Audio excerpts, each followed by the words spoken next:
नमस्कार मंडळी, आज आपण नान बनवणार आहोत। घरच्या घरी धाबा स्टाईल नान कसा बनवतो हे मी आज सांगणार आहे। तर रेसिपी स्किप न करता बघा। तर त्यासाठी आपल्याला मेजरमेंट खूप महत्त्वाचं आहे, म्हणून इथे मी मेजरिंग कप वापरलेले आहेत। तर आपण एका मोठ्या बाउल मध्ये 1 कप प्लस 1 टेबलस्पून पाणी घेणार आहोत आणि सोबतच पाव कप दूध आणि अर्धा कप दही घ्यायचं आहे। दही आपल्याला एकदम नॉर्मल हवं आहे, अजिबात आंबट नको, व्यवस्थित चेक करून घ्या। सोबतच 2 टेबलस्पून पिठी साखर आणि 1 टेबलस्पून तेल घ्यायचं आहे। कोणतंही रिफाइंड ऑइल घेतलात तरी चालेल।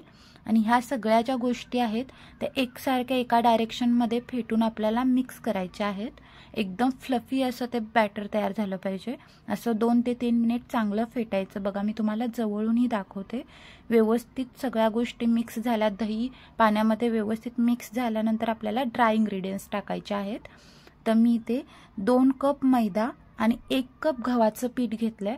तुम्हाला हवं तर तुम्ही 3 कप गव्हाचं पीठ किंवा 3 कप मैदा घेतलास तरी चालतो, फक्त नानचा कलर चेंज होतो, बाकी नान सेम बनतो।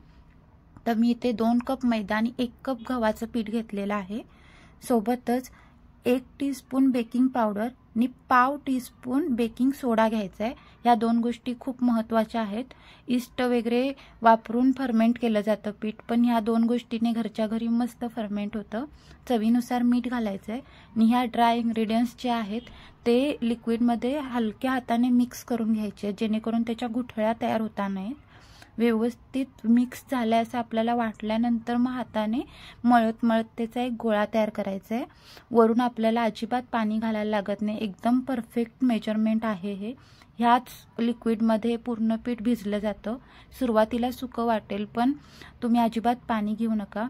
जर एकदमच गरज वाटते तर चमच्याने अर्धा चमचा 1 चमचा करत पाणी वाढवायचं आहे, एकदम पाणी घालायचं नाही, कारण खूप पातळ आपल्याला हे पीठ नको आहे। तर पीठ चांगलं मळून झाल्यानंतर जरासं तेल लावायचं, जेणेकरून ते असं लुसलुशीत होईल आणि त्याला पुन्हा एकदा एकसारखं मळून घ्यायचं आणि कॉटनचा कपडा पाण्यामध्ये भिजवून तो घट्ट पिळायचा आणि त्याने हे पीठ झाकून ठेवायचं।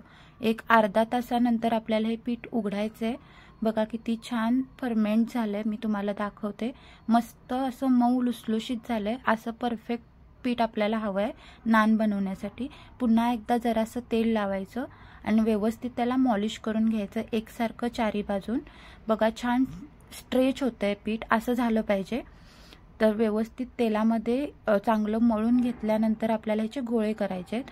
तर बघा मी दाखवते कसे गोळे करायचे आहेत। मुठीमध्ये पकडून आपल्याला पिठाचे गोळे करायचे आहेत, त्याला क्रॅक अजिबात असता नाही। ह्या ट्रिकने नानचे गोळे करायचे, किंवा रोटी करत असाल, कोणताही असा पदार्थ करताना गोळे अशाच पद्धतीने करायचे। तर सगळे गोळे मी आधी करून घेतलेले आहेत आणि एका मोठ्या परातीला मी खालून तेल लावतेय। तुम्हाला हवं तर ही प्रोसेस तुम्ही डायरेक्टली किचन प्लॅटफॉर्मवर केलात तरी चालतंय। तर बघा एक गोळा घ्यायचा आणि आपल्या हाताच्या साहाय्याने त्याला हलक्या हाताने पसरवत जायचं। इथे आपल्याला पळपट लाटणं पीठ काहीच लागत नाही, नुसतं हाताने आपण पसरवत गेलो की व्यवस्थित आपल्याला हवा तसा नानला आकार देता येतो।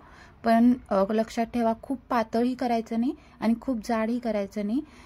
एकसारखं सगळ्या बाजूने आपल्याला ते नान थापून घ्यायचंय आणि वरून मी कोथिंबीर आणि कलोंजी लावून त्याला गार्निश केलंय एक फ्लेवर येण्यासाठी। तुम्हाला हवं तर तुम्ही गार्लिकचे काप सुद्धा कापून लावू शकता, पण कोणतीही गोष्ट नानला लावल्यानंतर वरून थोडी प्रेस करायची, म्हणजे ती नानला व्यवस्थित चिकटली जाते, भाजताना पडत नाही। ते बघा नान कसा उचलायचा आहे आपल्याला, हलक्या हाताने दोन्ही हाताच्या साहाय्याने आपल्याला तो उचलायचा आहे। लक्षात ठेवा, फाटू द्यायचा नाही आणि आपल्या हातावरती पालती त्याला घालायचं आणि पाठीमागची जी साईड आहे त्याला आपल्याला पाणी लावून घ्यायचं आहे। एकदम व्यवस्थित पाणी सगळ्या काटाला लावायचं। जर पाणी व्यवस्थित लावलं नाही तर तव्याला नान चिटकत नाही। आपल्याला नान चिटकलेला हवा आहे तव्याला, तरच आपण तंदूरसारखा त्याला बनवू शकतो। बघा पाणी तव्यावर चिटकल्यावर लगेच त्याची वाफ होते, एवढा छान तवा तापलेला पाहिजे। आणि मग आपल्याला तवा नान तव्यावर घालायचं आहे आणि व्यवस्थित त्याला बोटांनी थापायचं आहे, जेणेकरून त्याला खूप मोठे मोठे फोड येऊ दे नकोत, हलके जसे रेस्टॉरंटमध्ये त्याला फोड येतात तसे आले पाहिजेत।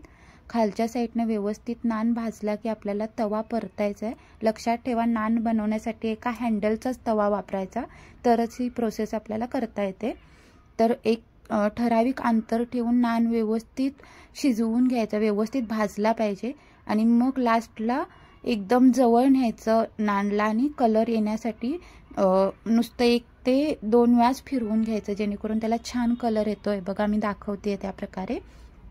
आणि हा पटकन निघतो, तव्याला असं एकदम चिटकून राहत नाही. हे बघा दाखवते मी त्या प्रकारे, पाठीमागूनही दाखवते. मस्त नान भाजलेला आहे आपला दोन्ही साईडून. तर मी याला आता बटर लावून घेते. तुम्हाला हवं तर तुम्ही तूप लावलात तरी चालेल, किंवा काही नाही लावलात तरी हा नान सॉफ्ट मस्त लागतो. नक्की एकदा ट्राय करा. बघा मी तुम्हाला नान हातात घेऊनही दाखवते, तो किती सॉफ्ट तयार झालाय. एकदम त्याचा गोळा केला तरी सुद्धा तो इझिली होतोय. मी सुरुवातीलाही दाखवलं होतं. एकदम मऊ लुसलुशीत असं नान आपलं घरच्या घरी बनवून तयार झालेलं आहे. तर मी तोडूनही दाखवते, अजिबात ताणत नाही आहे, व्यवस्थित तुटतोय. तर ही रेसिपी तुम्हाला जर आवडली असेल तर नक्की लाईक करा, ट्राय करा. कशी झाली हे मला कमेंट करून सांगा.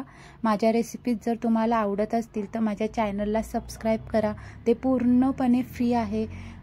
सबस्क्राईब केल्यानंतर बेल आयकॉन दाबायला विसरू नका, जेणेकरून माझ्या रेसिपीज तुमच्यापर्यंत सर्वात आधी पोहोचतील.